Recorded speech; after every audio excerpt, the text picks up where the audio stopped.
भारत के उत्तर प्रदेश में भगवान श्री राम की जन्मभूमि अयोध्या नगरी में राम मंदिर के उद्घाटन के लिए सभी तैयारियां पूरे धूमधाम के साथ हो रही थी। भगवान श्री राम के स्वागत के लिए अयोध्या नगरी में बहुत से इंतजाम किए गए थे। देश की जनता भी अयोध्या नगरी में होने वाले राम मंदिर के उद्घाटन को देखने की प्रतीक्षा में थी। देश के कोने कोने में हर तरफ इसी खबर की चर्चा थी। उत्तर प्रदेश के अयोध्या में बन रहे भव्य राम मंदिर के उद्घाटन का समय तय हो गया है। इस कार्य का शुभारंभ 22 जनवरी 2024 को संपन्न किया जाएगा।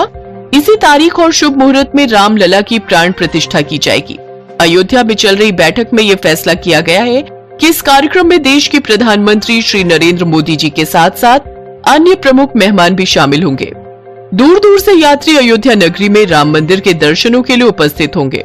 प्राण प्रतिष्ठा के लिए एक हफ्ते पहले से पूजा पाठ का कार्यक्रम शुरू किया जाएगा। जय श्री राम। सालों बाद ये कार्य संपन्न होने जा रहा है। सबके चेहरों पर कितनी खुशी है। अयोध्या के साथ साथ पूरा भारत देश रामलला के स्वागत में खुशियां मना रहा है। हम कितने भाग्यशाली हैं ना, जो हम अयोध्या में रहते हैं और अपने जीते जी भगवान श्री राम को अपने घर, अपनी अयोध्या में वापस लौटते देख रहे हैं। सब तरफ उनके स्वागत के लिए कितनी तैयारियां चल रही हैं। ये देखकर मन प्रसन्नता से भर गया है। इस मंदिर को बनाने की कोशिश आखिर सफल रही और कल वो दिन आ ही जाएगा जब प्रभु श्री राम अपने घर लौटेंगे। अयोध्या में बन रहे राम मंदिर के उद्घाटन का दिन आ जाता है। प्राचीन नगरी अयोध्या में श्री राम के स्वागत के लिए भरपूर उत्साह दिखाई दे रहा था। नया राम मंदिर भक्ति और आस्था का एक शानदार प्रमाण भगवान राम के स्वागत के लिए तैयार था। इस ऐतिहासिक क्षण का गवाह बनने के लिए भारत और विदेश के कोने कोने से लोग एकत्रित हुए थे। माँ, बापू, क्या हम आज सचमुच भगवान राम को देखेंगे? हाँ मेरे बच्चे, अभी थोड़ी देर में भगवान श्री राम यहाँ आएंगे और हम सब उनके दर्शन करेंगे। चलो जल्दी से मेरे बच्चे, हाथ जोड़कर खड़े हो जाओ और भगवान श्री राम के नाम का जयकारा लगाओ। प्रभु श्री राम आने वाले हैं। जय श्री राम, जय श्री राम, जय श्री राम, जय जय श्री राम। आइए अब हम सब मिलकर पूजा शुरू करें और भगवान श्री राम को उनके निवास पर आमंत्रित करें। भगवान श्री राम के मंदिर में पूजा का आयोजन प्रारंभ हो चुका था।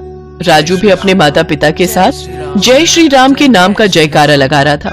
पूरी अयोध्या नगरी जय श्री राम के नारे से गूंज रही थी। जैसे ही सूरज डूबता है, मंदिर हजारों दियों से जगमगा उठता है। अचानक हल्की हवा चलने लगती है और एक चमकदार रोशनी के बीच से एक आकृति प्रकट होती है। सब लोग हाथ जोड़े खड़े थे। भगवान श्री राम सबके बीच प्रकट होते हैं। मेरे बच्चों, मैं आप सबकी भक्ति से अति प्रसन्न हूँ। आपकी भक्ति मुझे यहाँ ले आई है। ये मंदिर सिर्फ पत्थर की संरचना नहीं है, बल्कि मेरे भक्तों के अटूट विश्वास का प्रतीक है, जिसने एक बार फिर से मेरी जन्मभूमि अयोध्या नगरी को जीवित कर दिया है। हम आपकी उपस्थिति को देखकर धन्य हैं भगवान राम। आपकी जय हो। आपके दर्शनों से ये अयोध्या नगरी और राम मंदिर फिर से जगमगा उठा है। माँ, राम जी आ गए। माँ, वो देखो, राम जी आ गए। हाँ मेरे बच्चे, हमारे प्रभु श्री राम आ गए। हमारे राम आ गए। कितना अद्भुत नजारा था। दीपमालाओं से अयोध्या नगरी जगमगा रही थी। सभी भक्त जय श्री राम के नाम का उच्चारण कर रहे थे। भगवान श्री राम पर फूलों की वर्षा होने लगती है। भक्तों को दर्शन देकर प्रभु श्री राम अंतर्ध्यान हो जाते हैं। खुशियों के साथ अयोध्या नगरी में प्रभु श्री राम के आशीर्वाद के साथ राम मंदिर का उद्घाटन धूमधाम से संपूर्ण होता है। एक बार की बात है, भगवान राम और देवी सीता बैकुंठ धाम में अपने राजमहल में बैठे वार्तालाप कर रहे थे। हनुमान जी भी वहीं बैठे थे। वार्तालाप के बीच में माँ सीता भगवान राम से बोली, प्रभु, बहुत समय से धरती का चित्रण नहीं देखा। पृथ्वीवासी सब प्रकार से कुशल मंगल तो है ना? मैं सोच रही थी एक बार धरती का चित्रण मेरे समक्ष अंकित कर देते तो मैं धरती वासियों का हालचाल जान लेती। देवी सीता, आपको चिंतित होने की आवश्यकता नहीं है। मैं अभी आपको धरती का चित्र दिखाता हूँ। भगवान राम ने हवा में हाथ उठाया और धरती का चित्रण उनके समक्ष आ गया। धरती पर मनुष्य, जीव जंतु सब दिखाई देने लगे। उन्हीं के बीच हनुमान जी की नजर राम मंदिर में बैठे एक पंडित पर गई। राम सिया राम जय जय राम। राम सिया राम जय जय राम। हे प्रभु, हनुमान जयंती उत्सव आने वाला है। इस बार भक्तों का चढ़ावा आ जाए तो मुखिया जी मुझे अच्छे पैसे दे देंगे, वरना भक्तों का चढ़ावा कम आता है तो मुखिया जी भी पैसे देने में बहाना करते हैं।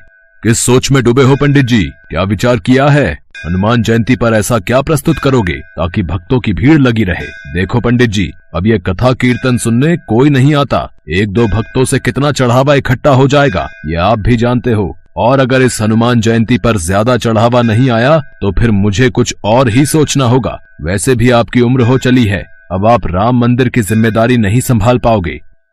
मुखिया जी, ऐसा न कहिए। गांव में राम मंदिर की पूजा करते हुए मुझे कई वर्ष बीत गए हैं और इसी मंदिर के कार्यभार के सहारे मेरा परिवार चलता है। लक्ष्मी बिटिया की शादी की बात पक्की कर दी है। अचानक ये मंदिर का कार्य छूट गया तो लक्ष्मी की शादी कैसे कर पाऊंगा?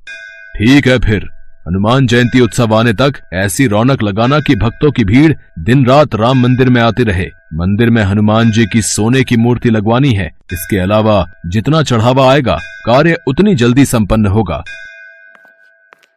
हे बजरंगबली, अब मैं क्या करूं कि राम मंदिर में भक्तों की भारी भीड़ उमड़ पड़े। हनुमान जयंती को तो अब आप ही कुछ कीजिए, मेरी सहायता कीजिए बजरंगबली। प्रभु, मुझे लगता है पुत्र हनुमान को सहायता के लिए जाना चाहिए।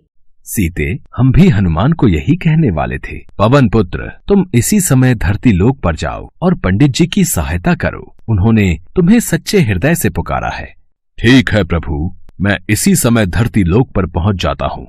हनुमान, तुम्हें साधारण मनुष्य की भांति ही पंडित जी की सहायता करनी होगी और आवश्यकता पड़ने पर ही अपनी शक्तियों का उपयोग करना।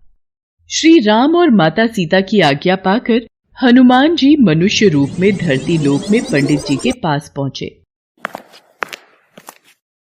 जय श्री राम पंडित जी, मैं बड़ी दूर से आया हूँ। क्या कोई काम मिलेगा? आपकी अति कृपा होगी। काम? इस मंदिर में तुम्हें काम तो दे दूं, पर मेरे पास इतनी धनराशि नहीं कि तुम्हें तनख्वाह दे सकूं।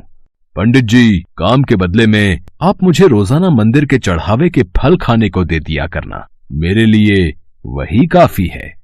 इसे काम पर रख लेता हूँ। मंदिर के कार्य में मेरी सहायता करेगा तो मुझे भी सहारा मिलेगा। अब ठीक है, तुम आज से ही मंदिर की साफ सफाई और पूजा की व्यवस्था का कार्य कर दिया करना। हनुमान जी मंदिर का सारा कार्यभार संभालने लगे। पंडित जी बदले में हनुमान जी को भगवान राम के प्रसाद में चढ़े फल खाने को दे दिया करते। हनुमान जी के आ जाने से पंडित जी को भी सहारा हो गया था। एक सुबह जब पंडित जी कथा कर रहे थे, हनुमान जी अपने असली रूप में आ जाते हैं और मंदिर में भजन गाते हुए नृत्य करने लगते हैं। आते जाते भक्तों की भीड़ लगनी शुरू हो जाती है। भक्त मंदिर में चढ़ावा चढ़ाकर और आशीर्वाद लेकर हनुमान जी के भजन और कीर्तन नृत्य का आनंद ले रहे थे। ये सदानंद बजरंगबली की वेशभूषा पहनकर कितनी सुंदर झांकी प्रस्तुत कर रहा है। भक्त भी सदानंद को हनुमान जी के रूप में देखकर खुश हो रहे हैं। अब तो हनुमान जी पंडित जी के साथ मंदिर में अपने असली रूप में भजन कीर्तन करते और भक्त झांकी को देखकर खूब आनंद लेते। धीरे धीरे मंदिर में भक्तों की भीड़ लगने लगी और हनुमान जयंती उत्सव आते तक मंदिर में बहुत मात्रा में चढ़ावा आ गया। अरे वाह पंडित जी, इस बार तो कमाल हो गया। इस बार तो मंदिर में अच्छा चढ़ावा चढ़ा है। अब मंदिर की मूर्ति की स्थापना भी हो जाएगी। मुखिया जी, ये सब कार्य सदानंद के कारण परिपूर्ण हुआ। सदानंद ने हनुमान जी की वेशभूषा पहनकर मंदिर में बहुत ही सुंदर नृत्य और भजनों से भक्तों के बीच रौनक लगाई। फिर तो बहुत अच्छी बात है सदानंद। इस हनुमान जयंती पर महाकीर्तन में ऐसी ही वेशभूषा में कार्यक्रम प्रस्तुत करना। हनुमान जयंती उत्सव का दिन आ गया। हनुमान जी खूब नृत्य कर रहे थे। तभी आओ वीर सिंह, सुमित्रा, अच्छा हुआ आज तुमने वीर सिंह को भी उत्सव का न्योता दे दिया। पंडित जी, ये मेरा साला है। हनुमान जी की सोने की मूर्ति स्थापना में आज इसके भी शुभ हाथ लग जाएंगे। जीजा जी, हनुमान मूर्ति तो काफी भारी बनवाई है, बड़ी महंगी रही होगी। साले साहब, ये मूर्ति मंदिर के चढ़ावे में आए पैसों से बनी है। ये मंदिर की अमानत है। काफी पहुंचे हुए सुनार ने बनाई है। आओ स्थापना करते हैं। राम मंदिर में हनुमान जी की सोने की मूर्ति स्थापित हो जाती है और खूब धूमधाम से हनुमान जयंती का उत्सव होता है। पर अगले दिन हे राम, हनुमान जी की मूर्ति कहाँ गई? मंदिर से मूर्ति चोरी हो गई। जीजा जी, हो ना हो, यह हनुमान जी की सोने की मूर्ति पंडित जी ने ही चुराई है और उनकी बेटी का ब्याह है और उन्हें पैसों की जरूरत है। तुम ठीक कह रहे हो वीर सिंह। पंडित जी को जब पुलिस पकड़ कर ले जाएगी तभी वो सच बोलेंगे। ऐसे उनके मुंह से सच नहीं निकलेगा। पुलिस को बुलाओ, पंडित को गिरफ्तार करेगी। इंस्पेक्टर साहब, असली चोर पंडित जी नहीं, मैंने ही मंदिर से मूर्ति चोरी की है। आप मुझे गिरफ्तार कीजिए, पंडित जी को नहीं। अरे सदानंद, तू ये क्या कह रहा है? तू ये सब क्यों कह रहा है? तू ये सब क्यों कर रहा है? इस चोर ने अपना गुनाह खुद ही कबूल कर लिया है। अरे गिरफ्तार कर लो इसे। इसे कड़ी से कड़ी सजा देना इंस्पेक्टर साहब। इसने चोरी की है, वो भी हनुमान की मूर्ति की। अच्छा हुआ चोरी का इल्जाम उस सदानंद पर आ गया। अब मैं इस मूर्ति को बेचकर ढेरों पैसा कमाऊंगा। अरे कौन है? कौन है? अरे ये कौन मुझे थप्पड़ मार रहा है? कोई सामने क्यों नहीं आता? मैं सदानंद के रूप में हनुमान हूँ जिसे तूने गिरफ्तार करवाया। पुलिस के सामने तुझे सच बोलना होगा कि असली गुनाहगार तू है। तूने मूर्ति चुराई है और तू उसे बेचने वाला है। मत मारो, मत मारो, मैं पुलिस को सब सच बता दूंगा। मेरे मन में लालच आ गया था, मुझे छोड़ दो। वीर सिंह भागता हुआ पुलिस थाने पहुंचता है। इंस्पेक्टर साहब, मुझे बचाओ।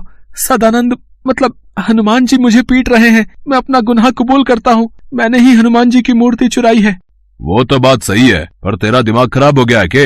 हैं? सदानंद तो सामने देख, जेल में बैठा है। वो तेरे पास कैसे आ सकता है? नहीं इंस्पेक्टर साहब, वो मेरे पीछे ही खड़ा है। वो मुझे पीट रहा है। मुझे जल्दी से जेल में बंद कर दो। मैंने अपना गुनाह कबूल कर लिया है। इतनी देर में पंडित जी और मुखिया भी गांव के सभी लोगों के साथ पुलिस स्टेशन पहुंचते हैं। इंस्पेक्टर साहब, सदानंद ने कोई चोरी नहीं की, इसे छोड़ दीजिए। वीर सिंह अपना गुनाह कबूल कर लेता है। सदानंद यानी हनुमान जी को पुलिस छोड़ देती है। तभी वहाँ भगवान राम और माता सीता प्रकट होते हैं। हनुमान, अब तुम अपने असली रूप में आओ और अपने भक्तों को दर्शन दो। जो आज्ञा प्रभु। जय श्री राम। सदानंद, साक्षात हनुमान। हे बजरंगबली, आप मेरे साथ इतने दिन तक रहे और मैं आपको पहचान नहीं सका। आपने मेरी इतनी सहायता की। पंडित जी, जहाँ भगवान राम की कथा होती है वहाँ हनुमान जरूर होते हैं। आपने मुझे सच्चे हृदय से याद किया था तो भला मैं कैसे न आता। देखना, अब आपके जीवन के सारे दुख दूर हो जाएंगे। पंडित जी की आंखों में आंसू आ जाते हैं। पंडित जी और मुखिया जी समेत सभी गांव वाले हनुमान जी को सिर झुकाकर प्रणाम करते हैं। उस दिन के बाद मुखिया पंडित जी को कभी भी मंदिर से जाने के लिए नहीं कहता। हनुमान जी की कृपा से पंडित जी के जीवन में खुशियां आ जाती हैं और वो अपनी बेटी लक्ष्मी की शादी धूमधाम से कर देते हैं।